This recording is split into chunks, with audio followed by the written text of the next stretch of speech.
now tuned into the greatest. And we need to have another guest on too.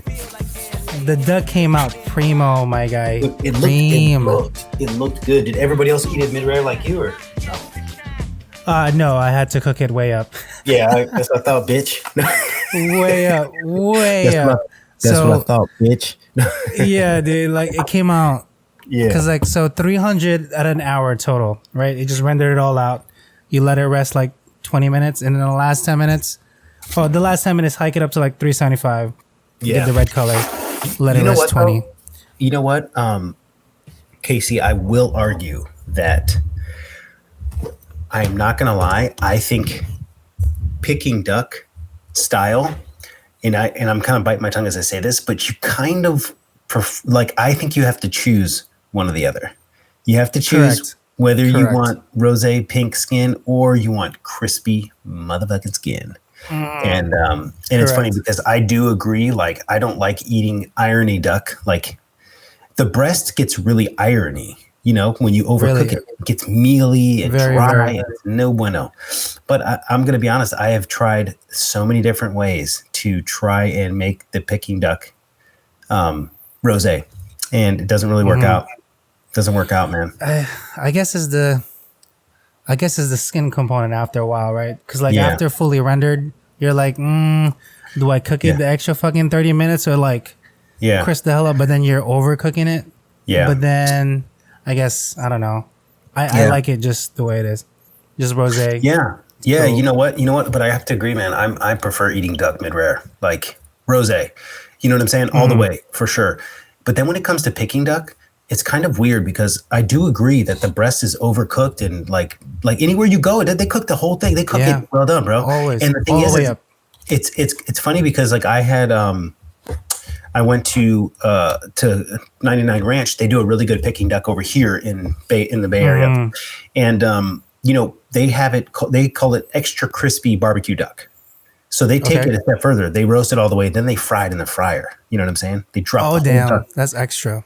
They drop the whole duck in the fryer, then it hangs, and then the oil drips. It's under a heat lamp, and I have to admit, it's like, I'm not gonna lie. Like, I know it's overcooked, but dude, my skin is crispy. Dog, they love it in the mushu pancakes. They love it. They really can't get enough, but they like well done proteins anyway. But anyway, let's get back to it. So it's funny because I cooked. I had a piece of turkey. I barbecued a piece of turkey. It came out so good, man. And I'm not gonna lie. And I'm telling on myself here, but I pulled it out at 140. You know what I'm saying? Yeah, you did. Yeah, you did. I pulled it out at 140. I said in the video like 150 or 155, whatever. Nah, man. I gotta be honest. It was 150 on the outside, but like it was perfect. And then what I did was I went back in at a low temperature. And this is perfect. So I wrapped it up. Right. And it's in the video. I wrap it up and then I put it back into the smoker. And then what that does is at 200 degrees for a really long time, it gets rid of the pink in the bone. Right. So like for me, it was so good. Listen, I sliced this turkey. It was so delicious, man. And I'm sorry. It's like you hear people complain about turkey meat. Oh, it's too dry. Oh, it's this. Well, look, I'm going to tell y'all right now, it's because you're eating it overcooked. That's the bottom line. There ain't no else. Listen, it's just the way it is. And I totally get it. I'm not going to sit here and tell you, I don't care how you want to eat your meat. I'll cook it for you however you want. But if you're complaining about dry turkey, it's because it's overcooked. Sorry. Can I share with you? So I went to my mother's house, right? So I got, she really likes that mac and cheese. So I got her a quart of mac and cheese, $5.45 by the way for a quart. $5 from Boston Market. Yeah. Shut up, dude. Dude, it's like the grimiest mac and cheese, but I fucking love that shit. But anyway, but you know it's good though. I get there. Oh, it was good. I bought 2 and you don't quarts want it fresh. You want it sitting in that deli cup for at least an hour and a half. Let it marinate for Oh, it's so good. Anyway, so I get to the house. My mom's like, so I cook roast beef. I'm like, all right, awesome, great. She's like, oh man, you're gonna love this. I cooked it for 8 hours. I'm like, Ma, I'm gonna tell you right now, that's gonna be the driest roast beef ever. She's like, no, it won't. I'm like, yeah, you're a little over. Maybe 3 hours max. She's like, I don't understand. It cooks so well. I'm like, well, the easiest way is all the fat just went down. You just cooked it all off. So we had the driest roast beef, and she was like, "Well, how do we save it? Chicken stock. I just boiled it in chicken stock." Yeah, I mean, listen, if you're talking about a ribeye, right? A ribeye roast. Yeah, a ribeye. Dude, I'm not gonna lie. See, this is another one, man. I like my ribeye raw, dog. You know? Yeah, me too. Yeah, smoking cures the meat. You can eat it safely low temperature. Yeah, that's true. It's 100% true. Especially if you hot hold it for a certain amount of time at a certain temperature, dude, you're totally fine. Like, and I have to admit, man, I'm a big fan of, eating things at the proper temperature. But here's the thing. I'll be honest. Chef Salty, while we're on the topic, it's funny because like that's just not a battle I'm willing to fight anymore with anybody. You know what I'm saying? Just like, fuck it. Yeah. Like here's the thing. Like, are you gonna fight your mom about the overcooked roast beef? Of course not. You're like, it's no, like so many people. Listen, I saw so many videos, so many birds, so many steak prime ribs. I saw so many. Like, if they only knew the reason why they love that juicy maple ham, if they only knew how it was cooked. See, people see on the package, oh, it's cooked. No, but it's brined. It's it's basically sous vide. You know what I'm saying? Correct. And it has sodium nitrate in it, right, which keeps the meat pink. But anyway, I'm getting off topic, but I saw so many turkeys that were just hammered, bro. They look so dry. And I'm just like, yeah, man, that's kind of just like what people are used to. And they're just like, okay, we're going to eat turkey on Thanksgiving. This is what it's going to be. But I am a firm believer, if you're doing a mass production of it, you sous vide the breasts, okay? And you confit the legs, separate the bird. And you make the best turkey gravy that you ever had in your life with the carcass and everything. And I don't ever roast the bird whole unless it's spatchcocked, because if you roast the bird whole, a bird that big, doesn't matter what kind of bird it is, ostrich, doesn't matter. The breast is always going to overcook before the legs are even thinking about being cooked. The only way to mitigate that is spatchcocked. Like when I spatchcocked this bird the other day and I wrapped up his feet, I mean, it came out so perfect, man. I made 2 slits under where the thigh was. Where the thigh is, yeah. Yeah, and I left the breastbone in. Dude, it was the same temperature all the way throughout. It was really nice. And I'm really glad I did it, man. But I'll tell you what, man, that turkey was juicy. And you know why? Because it wasn't cooked. Like, it looked juicy. Yeah, it was. You let it rest too. It was like perfect. Like, it was great. So it's funny because when I pulled up the barbecue, when I was portioning it, for the people that I served it to, I put it back in the oven, just a flash, of course, 450, just to bring it up to. I think it came up to. I don't know what temperature it came up to, but it was still juicy, but the texture was good enough where it was juicy, but it wasn't dry. And I think that's what a lot of people miss. They think they don't want to kill anybody, so they're like, fuck. But dude, my wife was like, that's all they were talking about was how good the turkey was. You know, how good it was. Yeah, man. And I'm what like, were your sides? Oh, I didn't do the sides. I just did my wife was in a pinch. Oh, you just did a turkey. Yeah, she was in a pinch, and she's like, fuck, I don't know how to make this turkey tomorrow. And I'm like, what are you talking about? She's like, what time do I need to put it in the oven? What do I need? I'm just like, don't worry, babe, I got this. I got you. I got it. That's what your husband's here for. I got you. Okay, I'm gonna take care of this. And I lit up that barbecue, man. She did a good job brining it, though. She did a really good job brining it. But I think people get intimidated, man, with cooking turkey. But other than that, your Thanksgiving was good? My Thanksgiving was great. I just wish that, again, so the turkey itself didn't have the neck. So it didn't have the neck bone. It was missing the head, right? Not even inside the cavity? It's not. It's not even. I got it from PA. I wish I had it. But anyway, I couldn't get the neck skin up. Like, I couldn't tie it up enough. So that ended up not being crispy. But then I just deep fried that sucker, and that was for me. That was the bite that you saw me take on my video. Oh, okay. That was all. That was like my piece. So it was all fat, but it was so good. Yeah, but turkey neck is probably my favorite part of the turkey. I love the braised turkey neck. That's amazing. I know, me too. It's really good. I was just missing. I'm like, oh man, it didn't have it. I really wish it did had it, but it didn't have the neck on it. But it is what it is. It also didn't have innards, which is surprising. That's weird. I paid $27 for it. I should have had the innards too. Yeah. I would have wished I had the innards. You know, it's so funny. I made so much food for Thanksgiving it was crazy. But we actually, when I want to talk about this, I actually went out to dinner with my family. So it was me and two kids, and it was crazy because, man, I got to be honest, man. Shout out to the restaurant business. Everybody that's working in the restaurant business or that has worked Thanksgiving. Trust me, I know what it's like to be fucking buried. You know what I'm saying? Yeah. So I appreciate it, and it's funny. It's funny because I think this needs to be addressed. It's like, you know, Casey, if you walk into a restaurant, you can tell if they're understaffed as a chef. Oh, and, yeah, absolutely. And I'll be honest, man. I felt horrible for my server. He must have had 12 tables, dude. At least. Wow. At least minimum. And you know, it's funny because like back in the day, you know, if like, and I'm just referring to my experience, but like, you know, if you're running behind on food, usually the chef sends out an amuse or they drop around the drinks, or, you know, the manager comes by and says, hey, the kitchen's a little backed up. You know, your food's going to be out shortly. Man, my man came to the table and he was like, hey, you know, not going to lie, don't know when your food's coming, but it's coming. I rang it in. I don't know what, you know, he's just keeping it real as a mother. He's keeping 100. Like, and he, you know, because they're and like, here's the thing, and I want to make a public service announcement, and we should probably click this. If you are a front of the house manager, do not fuck yourself. Okay. Yeah. Because I see this all the time. And it happened to be in Las Vegas. So in Las Vegas, and I'm just going to use my experience, you have no choice. You have to sit people. If you don't, they're going to go to the restaurant right next door and they're going to get sat. And so it was like a competition. How many people can we sit at once? But as a manager, you need to, it's like an orchestra. You are the pilot. You're the air traffic control. And I highly urge any front of the house manager, because if I was the chef, I'd be chewing your ass out because this happened to me all the time. And then I started to realize, like, hey, can you not give them menus for about 5 minutes? Just don't give them menus for 5 minutes. Just hold it up. Oh my God.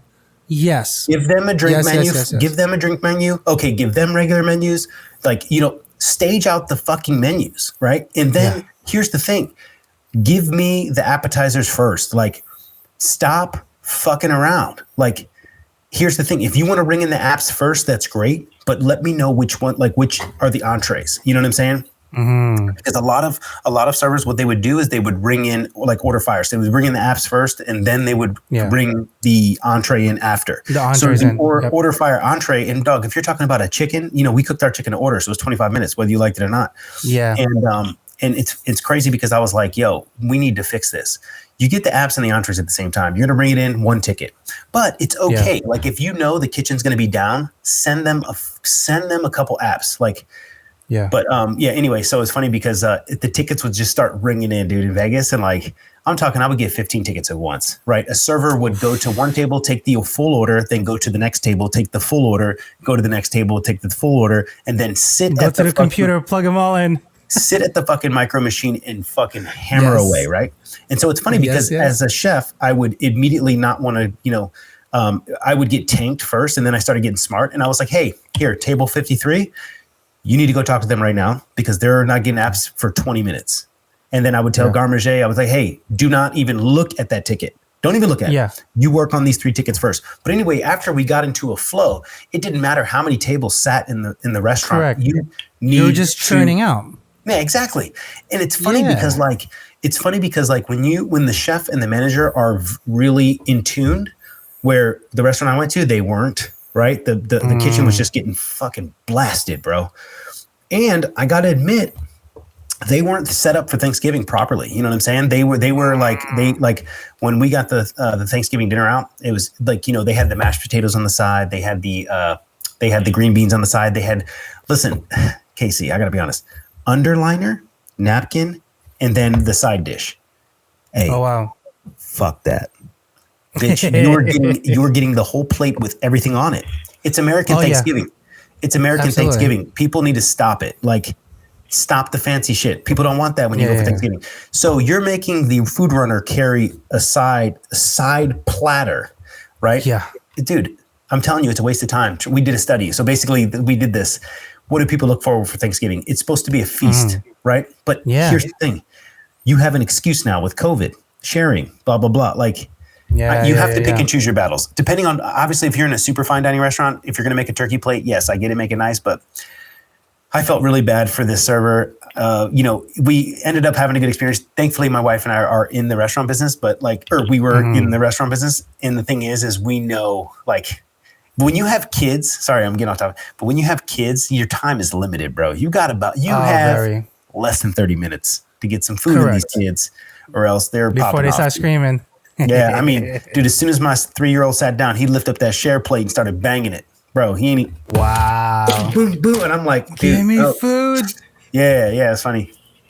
But I just want to, I want to make a public service announcement. Like, if you go out to a restaurant and like you can tell they're super busy, don't be a fucking dickhead. Excuse my language. Yeah. But don't be a dickhead. Like, everybody out there, come on. And I know people should work and people should do their jobs, but the restaurant industry is missing a chunk of employees. Like, big chunk right now. Yeah. Like, my server didn't have he didn't have a busboy. He had nothing. He had nothing, dude. The front of the house manager was running around with their head cut off. And I felt bad because, like, I'm going to be honest. I know how to fix the situation. You know? Yeah. You stop the fucking door. You stop it. Yeah. You stop it. I'm glad you say that. So I've never because I was in that one corporation for about 8 years, Legal Seafoods. I never had to work Thanksgiving. That's the only day. We were closed for that one day. That was the only day we were closed. Mm-hmm. Every day else we were open. So my busiest day, Mother's Day and Christmas Day. And Brandon, we're talking like 75 grand fucking day. Like, it's grab like your ankles. 800 people. But anyway, grab your ankles. The way I've always done it, I would tell, we had walkies. I'm like, yo, stop the fucking door. Literally, give me 6 minutes. 6 minutes. Let me just get at least the apps out and then fucking set them. Otherwise, we're going to crash the kitchen and we're going to go through this all over again. I think it took us 2 years to fully get the flow down. Yeah. After that, bro, it was cake. It was cake. They knew it. They understood. Yep. And listen, I'm not going to lie. After 15 minutes, they've had their apps. I'm firing entree. I don't give a fuck. Mm. When you're busy, bro, we're like this. You have to create the flow. And like, look, I'm not going to lie. Some people get upset. They're like, we're not ready yet. But here's the thing. I would rather sacrifice quality a little bit, a touch, not too much, but than completely take the kitchen down. So here's a good example. Like, I would walk out and clear plates. Like, if I knew a table was going to be ready, because sometimes the server, the back boy wasn't on it. Correct. Can I say back boy nowadays, or should we say back? Is it back boy nowadays? I don't know. I was just playing, but like, after 15 minutes, usually I'm firing. I'm fine. The chef is firing, but like sometimes the server will get upset. But like, dude, if you don't get that first, if you don't get those first 20 to 30 reservations, fucking tables turned, you're fucking yourself. You literally, really that's what's happening. Like, you have to push the pace. And that's just the way it is, man. And like, in all honesty, there was a table that was next to us that they were just lollygagging around. They were just hanging out. They didn't get their food. Then they finally ordered desserts. You know what I did, man? I was like, hey, when you drop the entrees, fire the desserts. Like, get the desserts on the table. It's totally fine, man. Don't even play around. It's fine. Come on, give it to me, And then like, it's funny because like I saw like the busboy come out, or somebody, the food runner come out with the desserts, and then he started walking back, and I'm like, hey, no, bring it back over here, bro. Bring I know you see entrees right now, but it's fine. Bring it down, set it down. It's all good, baby. Yeah. Let's get this show on the road. Nice. Yeah. It was crazy. Yeah, man. I think it needs it has to have people that also work in the industry to eat properly, because like it's just crazy occurrence, especially when you're doing like high volume. Bro, we were crazy volume. Now, granted, it's not like as busy as you guys in Vegas, but bro, it's like 800 fucking plates. Yeah, for the freaking night. But I saw the kitchen. I saw the kitchen. I saw the chef losing his mind. And I saw a lot of things that could have been easily resolved. And the thing is like, here's the thing, man. Everybody's been on cruise control for so long, and I think another thing that we have to take in consideration is like, these restaurants need money, man. They're not going to turn away people. They need to seat the butts, dude. They need to seat the butts. And I just feel bad because it's like, who am I to say, hey, stop the door, or no, don't seat these people? No, man, these restaurants are struggling, Yeah. And, that's why I truly believe, like I was telling, I was consulting with somebody the other day, and I was like, private chefing is a thing now. Okay. Yeah. Like, let's big thing. Cut the shit.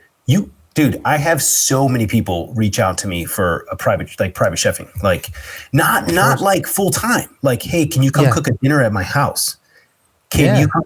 Like, I try to tell young cooks all the time, you don't need to be a high level chef to do this. You know what I'm saying? You need to just pick a recipe off of marthastewart.com. You take the bull by the horns. dude. Straight Martha up. Stewart. Yeah, I actually, right? You're Yeah. not wrong. You're not wrong. Yeah, seriously. Yeah. There's so much information on the interwebs now. Like, like, listen, I'll be honest. I was tasked to make some Jewish food. I'm not Jewish, man. I'm American, and I'm like Christian background. But like, I'm not going to say I don't know how to make it. You know what I said? Correct. Okay, hey, I'm going to work on that. No problem. And guess what? I went on the internet and was like, okay, this is how you make this. Okay, this is how you make this. And that's what is available now. You remember when we were growing up in this industry, man, you had cookbooks, bro. You didn't have the internet. Dude. Yeah. We had to learn it. It was crazy. Especially for like patisserie or like anything baking. Because like I didn't focus enough on it because I wanted to all do savory. So it was intense, man. You're in luck, Casey, because I'm about to do a whole couple series on TikTok about simple desserts, simple pastries you need to know, and simple techniques. Because I think you're right. It's really important to know how to make muffins, how to make cookies. Like just simple stuff, Yeah. If you give me flour, water, dry active yeast, instant yeast, baking powder, or whatever, it doesn't matter. You give me a combination of something, I can bake you bread. I can do it without even measuring. And I think that's important, Yeah. to be able to feel and look and touch. Or you can just make tarte tatin and just call it a day.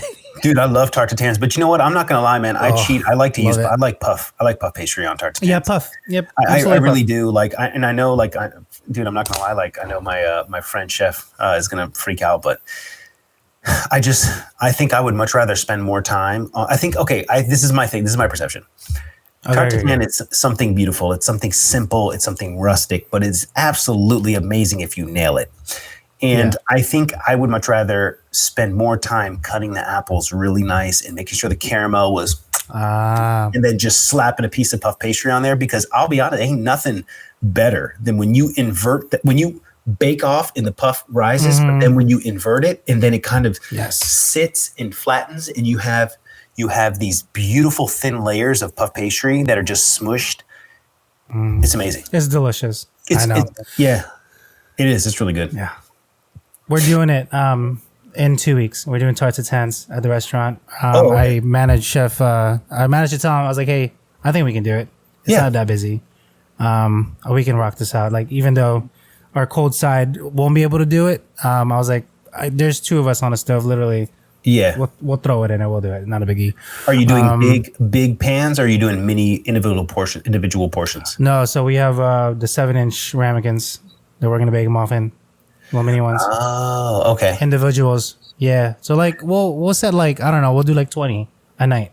Yeah. Like we have 20 of this, we'll sell it out. Out it goes. When we're out of it, it goes to the regular desserts. Yeah. But I want to at least run some good quality apples right now. I was gonna say, what apples are you gonna use? Season. I'm not sure yet. You're not sure yet? That will all depend on what he wants. So we'll go take some apples. You got some really good apples on the East Coast. I would argue that they're better than California for sure.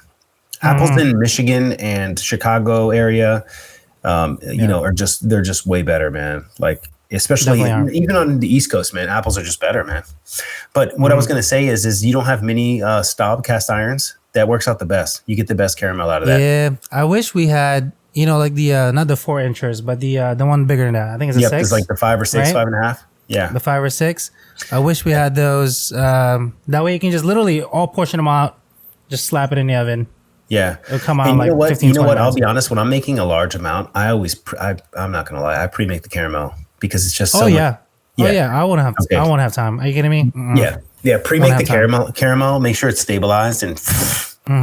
Bitch, we going. Because like I it's so funny because like I think what people need to take in consideration, like it is so different. I try to tell people this all the time. It is so different when you are making something for 30 to 50 people compared to one portion. Yeah. Very different. It is, man. I had to make a batch of peach jam with 250 pounds of peaches, my guy. Yeah. Well, I mean, we have to batch it out though. Let's go into like what? About like 100 people, right? That's how you have to think about it. Like, I have to think about this for the week. Yeah. So how many apples am I going to bring, etc. Yeah. Well, that's what I think, and that's why I get kind of upset with people. Like, okay, the TikTok trolls. I like it. I like it when people are like, "Oh, you didn't make this from scratch. You didn't make that." I'm like, "Bitch, when I'm at my house, I am the ultimate lazy." You know what I'm saying? Yes, absolutely. Right? Like, Because it feels like work. Right? yeah. Can you agree with that? Because like it feels like work to me. I'm like, yeah, yeah. Well, no. Like sometimes, like when I'm shooting content, like I'm shooting like batch content. I'm like, honestly, I wouldn't do this like this, but I'm just making one, so it's fine. But I gotta be honest, bro. Sometimes. Sometimes I do things just for the video, but I wouldn't really do it in real life, like wasting time, during the preparation process. And I think we need to start normalizing the amount of labor that goes into things. You know what I mean? Yeah. Because some people just do it better, like, here's the thing, like I want to make croissants, I buy croissants right now, and I get them from a bakery in San Francisco. They just do a really good job. I'll send you the link. Yeah. They just do better than I would be able to. And I'm okay with that. You know why? Because I don't have time to sit there and make laminated dough. Like, yeah, I don't want to laminate ever again, Brandon. I'm telling you right now, if we ever get to work, it is such an incredible, and listen, it's a labor of love, but listen, can I tell you something? I saw let me rephrase that. I'm not laminating without a sheeter. Okay. Yes, exactly. Okay. Thank you. Right. Thank you. Okay. So I'm not doing my hand. Listen, I found a sheeter on Etsy for about $1,000 and it looks legit. It's a tabletop sheeter. Okay. And I would do it with that. Like, I think sheeting it, having a sheeter, and then I think that makes it like, I don't know, man. Laurent Gras, the chef, told me if you don't have a sheeter, it's not worth it. Don't do it by hand. The layers won't be perfect. And I'm like, you know what? I agree with that, chef. And even though you can roll it out by hand, he makes a valid point. But anyway, back to the lecture at hand. Like, no, like how many times the lamination too. When I first started my job, I made puff pastry like on the fly so many times. I'm like, oh yeah, I gotta make it. I gotta make it. Rough puff. And then I'm like, and then it's funny because somebody mentioned to me like, you're wasting your time, and it's so funny because in actual restaurants and in the hotel, I never made puff pastry. We just couldn't keep up. We bought the full sheet pans of puff pastry and we punched them out, right? And called it a day. Yeah, and you know what? I'm like, yeah, why am I? So I went to Whole Foods and I bought, and I also talked to a couple of purveyors. And the thing is I will argue that the puff needs to stay frozen until you're ready to use it. So I ordered it online from this French place, but every time it would come just defrosted, and I would refreeze it, and then the quality would suffer. Like you could see it start turning like black spots. And so Dufour, Dufour from Whole Foods, best. It's the best. It's 100% all butter. It's really good. It's the best. And that's what I use now. And I'm okay with it. And I know how to make puff pastry. I think everybody should if you want to be a chef, you should know how to make puff pastry. But, we need to normalize purchasing things as chefs. Like we can't do everything. You can't freaking do everything. You have to pick and choose your battles on what you want to focus on, Yeah. I don't want to do pastry. I tell you what, especially lamination, it just takes so much effort. Plus I have like really warm hands too. Yeah. Yeah. I'm like I'm not made for it. I think you're making up a bunch of excuses, but I totally get it. I just don't want to touch it, Brandon. Yeah, I'd make bread dough in a heartbeat. Yeah, I'm really getting into this bread thing, man. I want to make a panettone or whatever it's called. Can we? Okay, I was just messaging Duffy because I'm like, that's my all-time favorite bread ever. Okay. I can never make it correct, and I can never get the proportions right. First of all, let's get that out of the way, and then second of all, I don't know how to. I don't know what I'm looking at. I don't know how the feel is because you're using machine. Yep. Obviously, he's like the pro at it. So here's the thing. I'll tell you one thing, Casey. I love learning new things that I've never made before. It was just like I did a dragon fruit tongue hulu, a video a couple weeks back. I've never tried the yellow dragon fruit. I've only had the purple. You know what I'm saying? And I've never made tongue hulu before. I've only seen it. And I'm like, you know what? Let me just do it so I have it under my belt. I think that's really important for all of us chefs to do. And bro, you know what I hate the most is don't say you know how to do something if you ain't never done it before. Yeah. Just say you don't know. Absolutely. How many chefs do that, man? Like, dude, if you don't I'm not gonna sit here and yell at you. I remember I had a line cook who said, like, yo, I was like, hey, we were in the shits, and I'm like, do you know how to slice smoked salmon? And he's like, yeah, chef, I got it. I'm like, great. I need a half pan. Can you just go slice me some smoked salmon? Slice it right now. And then he like froze, and I'm like, you said you know how to slice, you know how to slice smoked salmon, right? He's like, well, yeah, I got it, dude. He's looking at the fucking piece of salmon for like 15 minutes. And I'm like, and I remember I got so frustrated because I was like, hey, like, I'm like, listen, I understand you're trying, it's ego. I get it. But if you don't know how to do something, don't pretend or assume you know how to do something. And then you're going to go fuck it up. And so I'm sitting there slicing the smoked salmon in front of him. I'm like, hey, and I'm giving him this lecture. And it's funny because now he is a sous chef. He is a sous chef somewhere, and he's dealing with the same thing, like where somebody says they know how to do something. But I'm like, listen, just keep it real. Like if I don't know something, I'm not going to sit here and say I know how to do it, man, because that'll get you in a tough position. Very tough, especially when you have to lie through it. So my one cuisine I'm not really strong at is like the higher end French stuff. I don't know what the fuck I'm doing. I have no idea. You start going on. I'm like, what? But show it to me. Yeah, I will reproduce it for you. That's like my main strong suit. Like I always say, just show it to me at least one time. Let me get the feel of it. Yeah, let me touch it. Let me smell it. Let me do the whole thing, and then we can move on. And then like the pasta making for Italian stuff. I'm not fully versed in it. I don't know what I'm looking at half the time, especially like different pastas. I'm like, yeah, sure. I don't know. Yeah, you know what? That's a good point, bro. You should listen. There's a book called Mastering the Art of Pasta. It's a really good book. But you know who's good to follow for pasta is Chef Joe Sasto. Oh, I know. Yeah. I peep at his pastas all the time. I'm like, and you know what? He's doing handmade pastas all the time. They look beautiful. Also, somebody that I follow is Evan Funky. Evan Funky. Okay. In Los Angeles, he has I forgot what the restaurant's called. But, Salty said, "Salty teach me pasta." I can teach you pasta. Yeah, it's really easy, man. Like I got to be honest, I'm not gonna lie. I don't know if you see that behind me though, but I'm gonna flex real quick. You see those? Oh, you see that one? The pasta extruder and the pasta. Oh yeah, the shooter. Oh, okay. I have the extruder and I have the sheeter. I have the sheeter too. But I don't know if you can see it. It's all right. I'll show you. But it's like, I think it's worth it, but you can make it by hand. I also have a YouTube video on it too. A really simple YouTube video where I don't measure. I'm like, no, we're not going to measure. I'm going to show you. It's really easy. Yeah. Like, you can do it by feel. Yeah. And I think in honestly, you can make ramen noodles. It's the same shit. Okay. I'm not going to say it's the same stuff. I don't want to disrespect anybody, but it's the same technique pretty much. It's the same process. Yeah. I think the only difference is like, cause I'm so used to ramen, right? The feel of it, because I'm increasing the pH level of it. Yep. I'm like, yes. This feels about right. This is what ramen is really for firm. Pasta. But like, here's the thing: really firm. With pasta, you can. It's so subjective. Good example. I worked with Wolfgang. He liked egg yolk dough. Dough. Right. I prefer egg dough with whole egg and some egg yolk. Whole egg. And I'm not gonna lie, a little couple splashes of milk and a little olive oil. But it really depends on which flour you use. I will argue that I think extruded pasta is probably my favorite when it's fresh. There's there's a lot of nuances between different types of pasta, Yeah. But listen, it's all about learning, man. It's all about, being a chef is like, that's the best part about being a chef is learning so many things. There's so the opportunities are endless.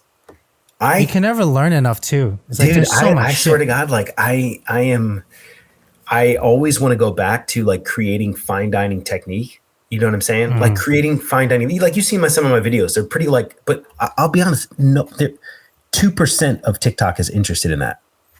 Yeah. Very. You know what I'm saying? Once you start getting like the content that I create it starts to pass over. Bro, the content that I create is like watered down. But I got to be honest, Casey, I'm about to go all in back to Michelin star TikTok. Yeah, I really should. Listen, that's the thing. I went that direction where I was making some crazy shit, but like the frustration of trying to explain somebody without the proper foundation first. Yeah. Really kind of gets to me. So that's why I am creating a whole system now where I am going to keep on doing the simple things, right? Like if you don't know how to cook a piece of fish properly, you have no business cooking sous vide. Yes or no? You're not wrong.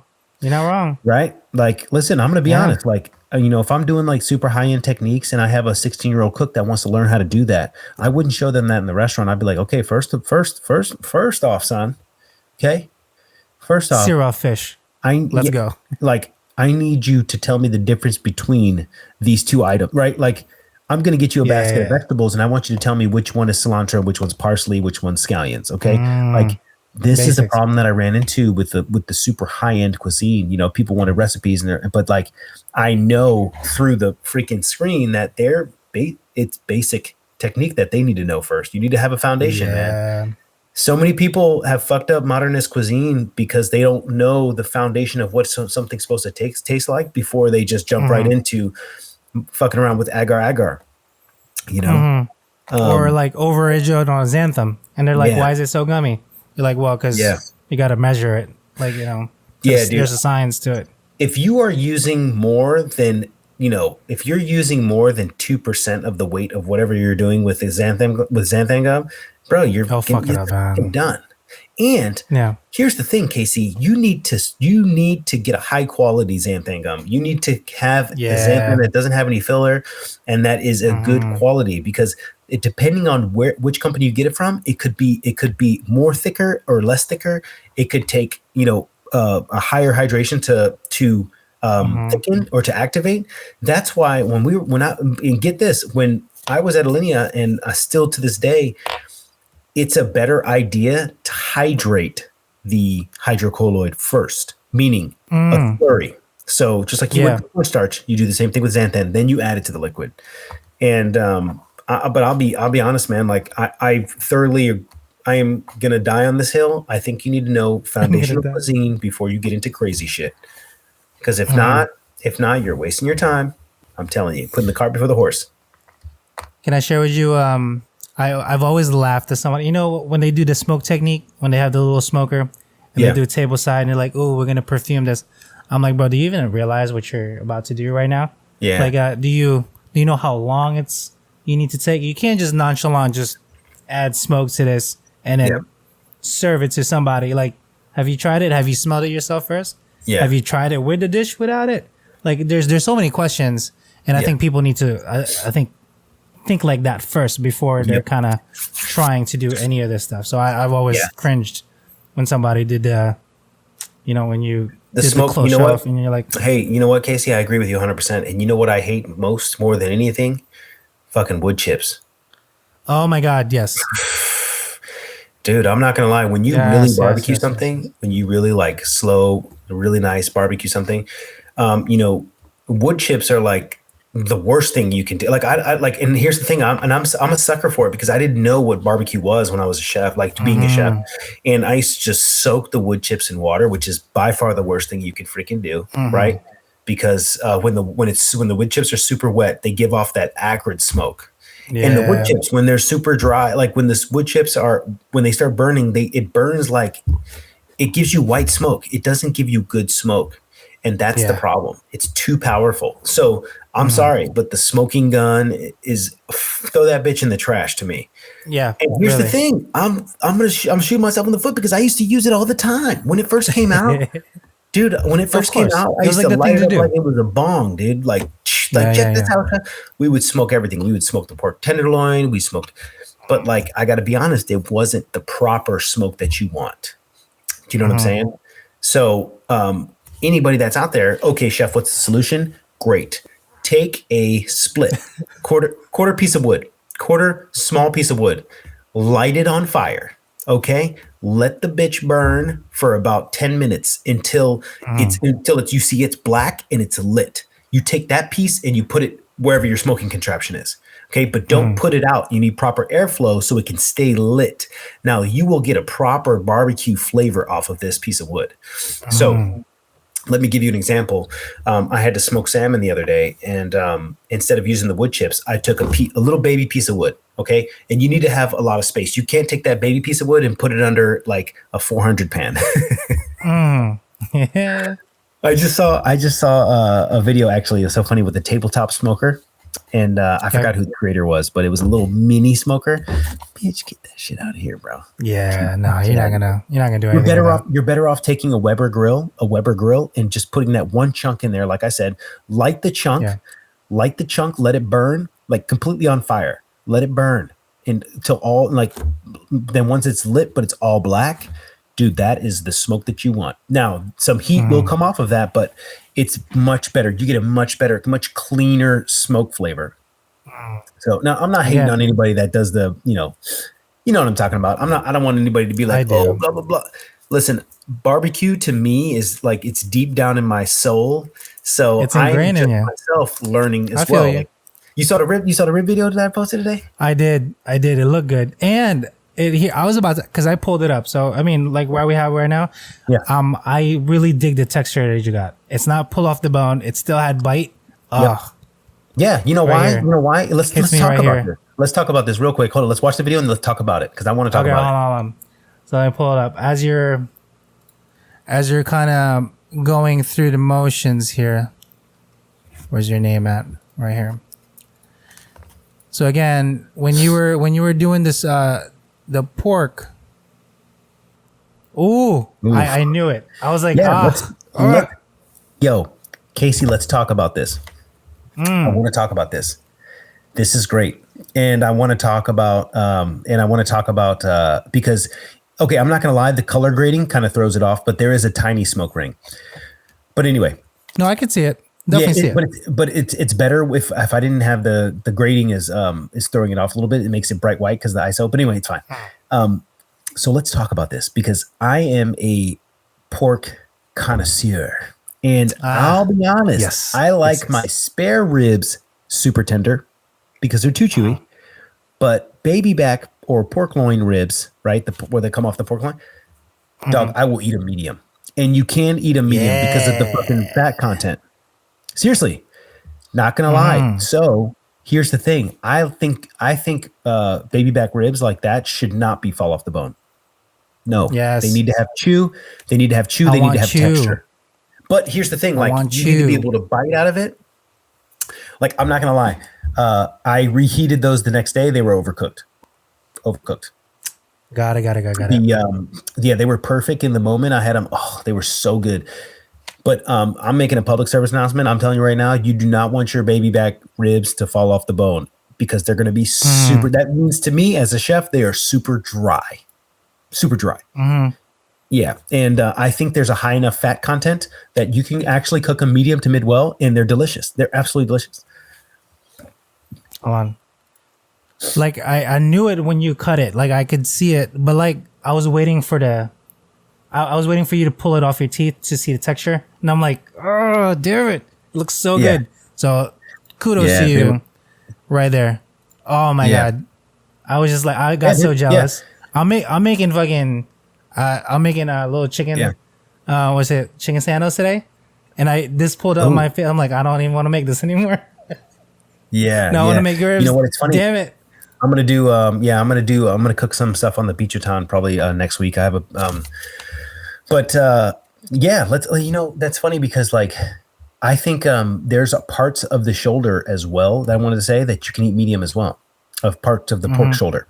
So there's like two muscles, I have to show you though, because I went down the rabbit hole. I got a new series coming out. It's about wild boar. And I went down the rabbit hole of freaking pork. And what I realized is like, there's a part of the pork. There's two parts. There's a part where the rump is, where the hip connects, where so in the hunter world, they call it a backstrap. They call it the pork loin, the backstrap. And there's a part of the backstrap or the pork loin that connects to this hip muscle, the ham, the ham hock, the leg. And it's a roast and it has a layer of fat this thick. And and let me tell you something. When you cook this mother chucker right, you have that super crispy skin and you have the texture of the loin and the rump roast. It's beautiful. Same thing with the shoulder. There's a part of the shoulder on the back that doesn't move that much. You can eat it like a steak, like medium. And it's close to where like it's I have to show you, but that is also as well. But yeah, so if you're out there, don't overcook your baby back ribs. Don't go over 350 degrees. Don't go under 250 degrees. I cooked those at like 275, 300 for about an hour and a half. And then I wrapped them and then put them back on the smoker because those are a hybrid of Chinese style barbecue. Yeah, exactly. That's why I said. Yeah. That's why I was like, right so So Right here, scallion, hits the so feels. regular, so it looks like baby back ribs, the finished product, but is actually a trick. So yeah, and I can't tell you the spice. I I'll probably appreciate that post the so recipe, much. but honestly, they were so fire, man. They were so fire. And here's the thing: the reason why I didn't smoke them all the way is because the ginger, the ginger, the scallion, the garlic was I was starting to like turn to charcoal. You know what I'm saying? So I Yeah. had to So I was like, okay, so next time I'm going to strain the vegetables out and then rub the pork loin down. It would have Yeah, been yeah. money. And you saw that little I mean, squirt it of ketchup? looks You great. know, that's the secret right there. You saw the It squirt of looks ketchup? great. Yeah. Yeah, yeah, yeah, yeah, yeah, That's yeah. fine. Like it looks great. I want it. Yeah. I've already eaten, but I want it. Like it's so Yeah. good. And it's funny because I think I might have got a couple comments that said that they're still undercooked, but that's totally fine, man. It's so Did subjective. you? Like I was expecting people to say, "Oh my God, they're not cooked," all the way. But you know what? They were perfect, bro. And when and believe it or not, when I served it the next day to people, they loved it, dude. They freaking crushed it. It was unbelievable. And you know what I did is I cut them up. So basically, I just threw them back in the oven to warm them, like 275 for about 10 minutes. And then I hot held them. But then the problem is the bone started wiggling out, and I'm like, damn, Yeah. but it was fine because like when you have your whole rib, the part you need to worry about is that last part. You know, the last part. Correct. Not the Yeah, other that ones. Yep. last- yeah. 100%. Once you start seeing those bones, that's when it's overcooked. But it's totally fine. You can eat your ribs however you want. I just don't Yeah. I don't like the loin ribs overcooked. When I worked at the smokehouse for briefly about a month, they've always when we were smoking it, like you have to wait till the bone is literally like you can see it fully. I'm like, I was like, can I just show you my version real quick? Just give me a rack. Let me just show you this version that I know from Chinese cuisine. Maybe you'll like it, bro. I'm telling you right now. I served that shit 135, Brandon, and they couldn't get enough of it. They're like, oh my God, what is that texture? I'm like, we're using primo pork. Yeah. Why not give them the satisfaction of the juiciest bite that they can get, and just a general five spice rub right on it, and then literally that was it, and then just like a ginger sauce, like a ginger garlic sauce, like with scallions, bro. They fucking loved it. I'm like, but the people would on the outside be like, this is raw. Yep. Because you can see pink, like full pink on the inside. But you know what? You know, David Chang brought this up a while back, and I think we need to start normalizing eating chewy protein. Yeah. We need to normalize it because, like, here's the thing. Like, dude, I have a video coming out. It's a short rib video. I might have to reshoot it. I might have to reshoot the steak part, but it's okay. Anyway, needless to say, short rib, I was going to make this video of showing people that like their steak well done of what a mid-rare medium steak tastes like, right? Because you can mimic the same texture with the short rib by cooking it for 24 hours at a low temperature for a long enough time to break down the connective tissues to make it soft, right? But it's still a temperature where the meat is still kind of juicy. Anyway, needless to say, like, you know, even like with the popularity of, Korean barbecue, you know, we cut the short ribs are really thin, bulgogi, you know, you name it. And that's how they're eating it. And it's like, you're eating short ribs, mid-rare, medium, you know, super thin sliced. And I prefer it. You know why? Because you actually taste the beef. You get that texture. You get the flavor. Yeah, man. Like, you know, when people pick up turkey legs and then shake the bone out, like, I'm like, yeah, I mean, over. Listen, Dry. some people freaking love it like that, you know, and I don't blame them. But like, you know, like I gotta be honest, like to me, that's overcooked. Now, the same thing, and I'll be honest, and I'm going to tell myself here, but the same thing with braised lamb shank. Braised lamb shank, I thought it was always supposed to be like tender, melt off the bone type deal until I had one sous vide. Then it changed my life. Right, the first time I had a sous vide lamb shank, and I was blown away with how much jelly came off of that thing in my lip. Dude, it was like I had lip gloss on, bro. Crazy. It's so good. So we took like I love texture. Yeah, we took I really do.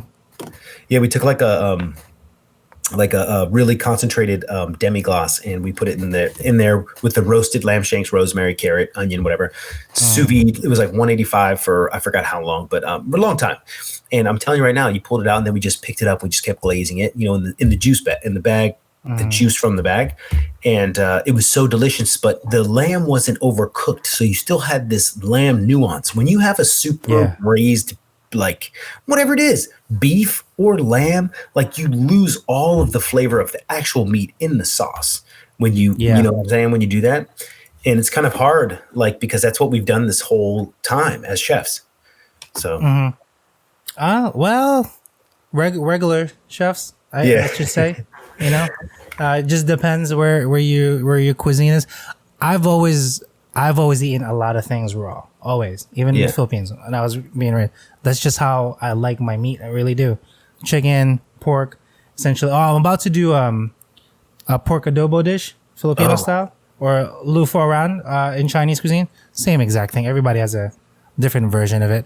But I'm going to cook that pork literally 120, Brandon. I'm going to pull that out and let that glaze over on top, on the flat top. Ooh, it's going to be fire. And you know what I like doing? Maybe tomorrow. I like cooking it. Like, so let's say, it was funny because I had a pork chop, it was a few months back. I made schnitzels for my kids and my wife. They like well done. I had the end piece and I cooked that motherfucker like it was 135. I let it rest. Like I cooked it to like 125, like a steak. I let it rest all the way. Just let it rest all the way until it comes back down to like 80, 90 degrees. Then from there, flash it, then slice it, and then I'm eating it. And it was so delicious. And my wife was "Don't so good. Kiss me with your lips." No. Team dry chicken. But I totally get it, man. I totally get it why these people freak out. I was one of those people. Man. Like where, I was one of those people until I went to culinary school, until I worked in really fine dining restaurants, until I worked in restaurants and became a chef. And then I started to realize like, okay, this is not going to kill me. And honestly, this is better. That's why, like, I try to tell, young chefs to develop your palate. Just go out to eat at places that you wouldn't consider eating at. Okay. And I'm not talking about the Crab Shack. Okay. Even though boiling crab is fire. Don't get me wrong, but go to a chef driven restaurant that, a reputable restaurant. Oh, Philip Lemoyne in the house, dude. He's my spirit animal, man. Homie's here. Yeah. Did you see that video he just posted? The lobster. And, I have not yet. I have not yet. I got to check it out. There's so many. I got to catch up. Listen, let me say something, Philip. We love you. Your freaking videos are amazing. Like the way he shoots them is just great, man. It's like, I don't know, man. It's like the pinnacle of like beautiful short form videos for me. So I love it anyway. But him and whiskey, so annoying, annoyingly well. Like I'm just like, this is ridiculous. He's like, don't judge me. Don't judge me, dude. I won't judge you, man. Trust me. That looked spot on, man. It really did look really good. Oh, can I just pull it up? Yeah, pull it up. I'm on the internet. Yeah. I'm on the freaking internet. Hold up. Yeah. Hold on, give me a second. Really good, man. He got a lot of flack in the comment section. Like, oh, it's too expensive. Oh, it's too expensive. And I'm just like, Jesus, that's when they pour. They all pour. Dude, but that in Vegas probably would, like, with a piece of foie gras, you could probably definitely get a good price point for that. Hold on. There you go. Give me one sec. We're doing the is the lobster roll one, right? Yeah, lobster roll one. Hold on. Philip, this is for you, homie. Yes. Live. It's ridiculous. Dude. Like, get out of here. Are you serious with that, yo? It's beautiful. Go ahead, Philip. Oh. How big is that lobster? That must have been that's why. You probably had like a 3.5 pound lobster claw. That probably you had a huge one. But look how he shoots though, man. It's amazing. It's like a commercial. Caviar a little excessive, but I get it. Yeah. I told him a piece of foie gras and that's it, bro. Game over. Look at that. Ooh. And a little flaky, little gold flakes. Yeah. Truff sent him this to make a video. So I didn't know. Yeah. It looks great. It looks. Would I serve it in my restaurant? Probably not. I think this is supposed to be a show dish. You know what I'm saying? Like, I totally get it. I think just to be clear, that lobster kit, that's sold as a set. Oh, okay. Got it. Yeah, Philip, you know what? I just noticed that the claws on that thing were huge. Yeah, caviar Excuse me? and That gold. was Yeah. the first time you had caviar? What? Yeah, the edible gold leaf you can get on Amazon. It's kind of overplayed though, but like I totally get it. It's like supposed to be like for rich people only. But I just realized those lobster claws that were on there were freaking huge. It probably came from a 3 to 4 pound lobster. So Yeah, it's a 3 you're 4 looking, pounder. yeah, you're looking big as at your palm. anywhere from 50 to 60 pounds per pound, or $60 per pound for that lobster. You should have told Truff to get you the chick lobsters, the 1.5 pounders. The chick lobsters. Yeah. Well, let's be honest. They taste better. They do. The 1.5 to 2 pound, that's a good range. And I will argue that lobsters taste a lot better in Maine. The really hard shell lobsters don't taste really good. Yes. When they molt, after they molt, that the next 6 months they're pristine. Yeah. Really good. It's technically 250%. That's not bad. Okay. That bad. Makes sense. Listen, there's so many dishes like that in Las Vegas. I'm not surprised. Shoot, I'm not even talking on my. There we He's go. also using the Osetra, the caviar stuff too. That's not too bad. Yeah, Osetra. So like you're getting pretty much almost primo stuff. Yeah. What's that other one? The pure sturgeon one. I forget. Comes in a box. I forget now. I don't know, but it It's starts been with a a K. while. Yeah. Starts with a K. Yeah. I can't remember. Kaluga. But anyway, Is it Kaluga? is it Kaluga? I don't remember. That's okay. But it's more expensive than this. That's all I know. That's what I remember. Yeah. I don't But know. that looks ridiculous. Philip, Dude, a piece of, if that would have been like a Wagyu style burger with a piece of foie and foie gras on top. then the lobster, then the caviar. I think, you know what, Philip, next time I would have put the caviar on top of the bun. I think that would have been the move. I think the caviar on top of the bun. And if it would have been a potato bun, oof, beautiful. It looks like potato. It looks potato-y. Oh, actually, bun. you're right. It does. It did. It kind of does. Yeah, like because brioche. I would think like a milk bun, or that probably was a potato bun. Right. It looks like it. Feels like it. Maybe. Yeah. Maybe. We'll never know. Bro, I thought for sure the video today that I posted was gonna pop off, but it's so funny how the tables turn, dude. I duet a video for like 3 seconds yesterday, like because I thought it was somebody sent to me and say, hey, can you just blind react to this? And I'm like, all right, cool, yeah, no problem. And I did, and I'm like laughing, and I'm like sitting on my couch, and it gets 20 plus K views, and I'm just like, I'm laughing because I'm like, dude, this is so stupid. Like I hate TikTok because like I know what creates viral videos, but I gotta be honest, I'm gonna stick to the content that I want to create, but I also throw in some gems there. But it was pretty funny.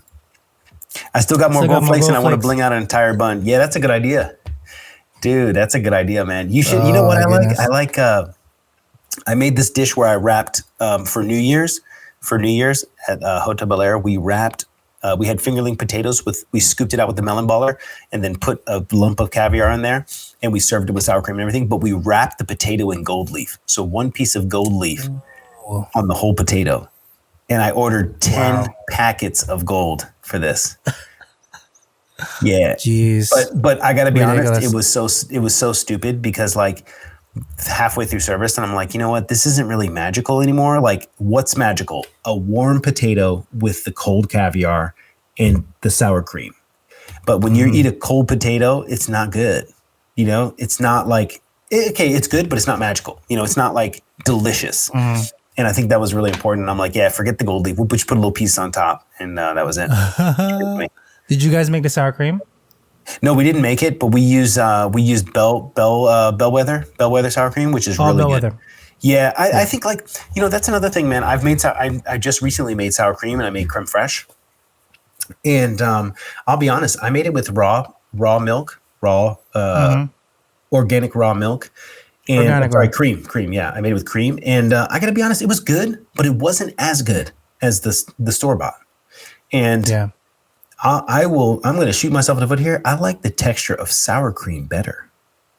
Yeah, you know what I'm saying, it's well, firmer. because like the store bought has conditioners and stuff. Like it makes it really like the prime Yeah. like Yeah. mouthfeel for Well, it. this creme fraiche didn't. The one that I was using, it was like, once you stir it, it starts to get watery, and I like that, but to a certain extent, I don't see. I'm all yawning on here. Sorry, I'm tired. Yeah, But yeah, to a certain extent, you're late over there. yeah, to a certain extent, I like that, but then sometimes I want it to sit up on the plate. So that's why. All Listen, right. man, I swear to Well, God, if I'm going to open a restaurant, man, I gotta have full control over everything. You know what I'm you saying? can't just have, you can't be just like I mean, okay. So a little story on me. I'm like, I have 20% swing on his restaurant, right?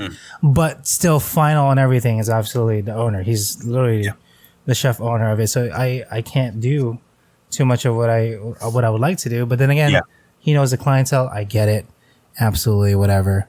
But if it were my restaurant though, then we would do, our own thing. But that's the game we play though, Yeah, I know. And it's funny. It's funny because there's so many lucrative opportunities out there, but I just can't fathom.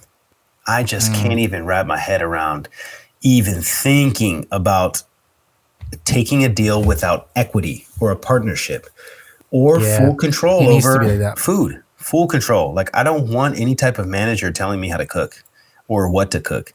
And the thing is I know that sounds kind of selfish, but and I don't have enough clout. I don't have enough clout to well, let me rephrase that. I don't want the type of investors that are out there. I want a silent investor. I want somebody to give me their money and not fucking say anything. Yeah. You know what I'm saying? And I got to be honest, it's not like, dude, it's just like, it's shitty, man. Cause I pinned myself in that position and like, I'm going to fully own it now. I'm just going to own it, Yeah. Well, you need to go with a buddy. Be like, hey, But- do you trust me? Well, And he's like, yeah. here's the thing, Casey, I will be honest. The problem is with when you get investors, and I've ran into this issue so many times and I've seen it firsthand. It's all cool when it's a passion project, but you have two routes. You can go with an investor that is a restaurateur, but then they're going to have say in how the restaurant is operated. Okay. Bottom line, that's not a bad route. Not for me. Unless I stoop down, unless I say, okay, I'm going to be a kitchen manager now. Which is basically what happens. Or you have somebody who's like in tech and it's just like, they have the $7 million to freaking throw around because they have, endless amounts of money.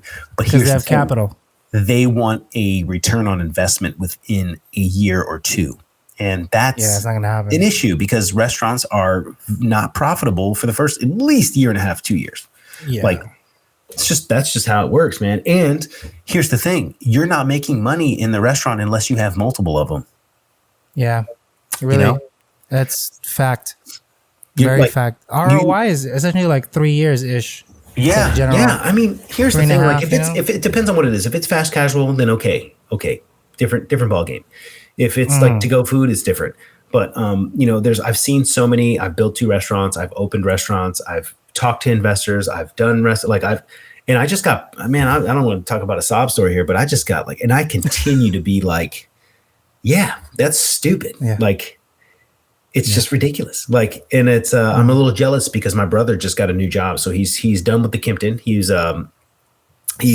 there for 5 years. So it was his time and he got a cool job, man, with this restaurant group. And I'm really excited for him. But at the same time, I'm super jealous, right? Cause he's my brother. And and it's funny because, think you'd start with something smaller, less overhead, like a food truck or a pop-up. I think pop-up is the route, but I got to admit, Philip, and I'll be honest, it's just not smart for me right now because I have a wife and 2 kids, right? And the kids are small and it's just they're my first priority. My shit comes to second, right? To my kids and my family.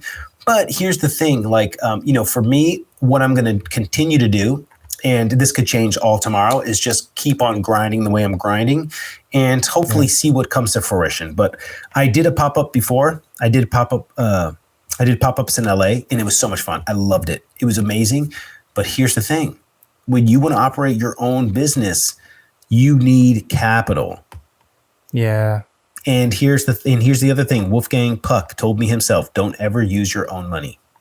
That's what one thing he told me. And so when it comes down to it, unless you have the capital or you have the money to throw in the garbage, it's kind of difficult, my man. It's kind Throw of the garbage. I mean, look how many restaurants shut down in LA, bro. Like freaking 60% of them couldn't make it. Do you know what I'm saying? Yeah. Sorry, I know we got to wrap it up here, but like, No, it's all good. Look, Same in New York City. Same thing. Dude. One in six. And all that's closed. the thing. That's the thing. It's like, okay, so let me put things in perspective. If I were to take out a small business loan of 250K, right? Let's just say 250K.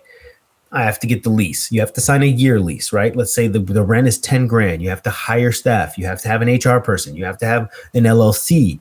You have to have, there's so many things you have to do. Yeah. And I'm telling you right now, that money goes like that.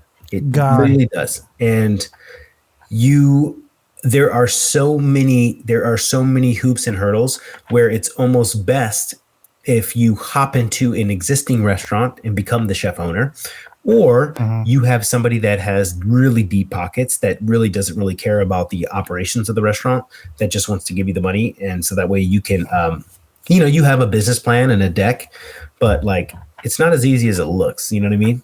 Yeah, it really is. But I like Plus the it's idea. A restaurant. Yeah, I love the idea of doing pop-ups. Like I should post a video of my pop-ups that I did before. I thought that was cool, man. Like have a couple businesses on the side that allows me to do the pop-up dinners. You know what I mean? That's probably the best route to go. But it's funny because the amount of opportunities there are now, executive chef here, chef de cuisine here, I'm sure you've seen it, Casey. They're all over the place, bro. Like quite a lot. It's absolutely crazy. But guess what, man? I am so sorry, but if you sign on as a sous chef or an executive chef, you better negotiate the amount of hours you're going to work. Yep. That's the one thing. That's the one thing specifically that listen, I'm going to keep it real, man. Like I used to work 90 to 100 hours a week. I would never see my wife, my kids. And it wasn't until COVID happened. It was like a blessing and a curse. Literally, it was like a blessing and a curse, because I'm like, fuck, I actually like working out. I actually like creating content. I actually like doing this. I like spending time with my kids. Fuck, like, and it's funny because it's like, dude, I could never go back to working 80, 90 hours a week. And you know what? My wife called me out on this shit too, man, because she's like, I just don't understand. Like I was working at Hotel Bel Air and I was like, I had to work 6 days. I was working 14, 16-hour days. Yeah. And she's like, well, you need more staff. I'm like, well, what do you mean we need more staff? And I'm like, well, we have what we need. I'm just at work. And she's like, well, you're not managing your time properly. And I was like, but baby, that hurts. It's breakfast, lunch, dinner. And she's like, okay, but like, I don't understand why you have to be there from 8 o'clock in the morning all the way until 11 o'clock at night. She's like, it just doesn't make any sense to me. And I'm like, well, this is the business, my fucking badge of honor. You know what I'm saying? And same thing with my current job, bro. I was working 90, 100 hours a week. You know what I'm saying? For no fucking reason. Yeah. Just to get ahead, just to, butcher the fish for the next day. And now, dog, bro, you get, man, I'm at like, dog, I barely worked 38 hours last week. No, I'm just playing. I worked like, but like, I'm really conscious about that now. And the thing is what we don't realize as chefs is, we sign up for a salary for 40 hours a week. 40 hours a week is what's on our paycheck. Now, obviously there's some wiggle room, right? 45, 48 hours, maybe 50 hours. I'll give you that a couple weeks out of the year. But dog, every week scheduling managers for 70 to 90 hours to cover. Yeah. Yeah, no. It's ridiculous. It is very ridiculous. It's also corporate mentality too, right? Yeah, and this is what we built in. As much as possible. Us chefs built in because we have too much freaking ego, Yeah. Well, I mean, I'm only working like 45, 50 last week. But that's what I'm saying. But that's what I'm talking about. So like basically, so you're probably in the same boat that I am, where you're like, man, I don't want to work. I don't want to go back. I don't want to work 14 hours a day. Doug, I worked a 14-hour day today and I'm fucking tired, son. I was at work at 6:30. Your body's not used to it anymore. Yeah, dude.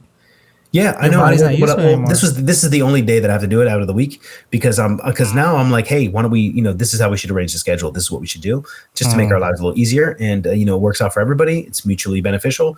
And because That's the thing. And tell me you don't agree with this.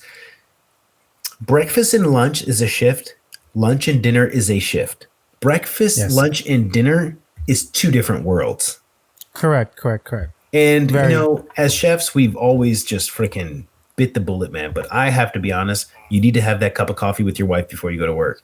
You need to build that relationship. You need to, you know, stream or play Halo or whatever for that 45 minutes. You know, I think it's so important, man. So I get you.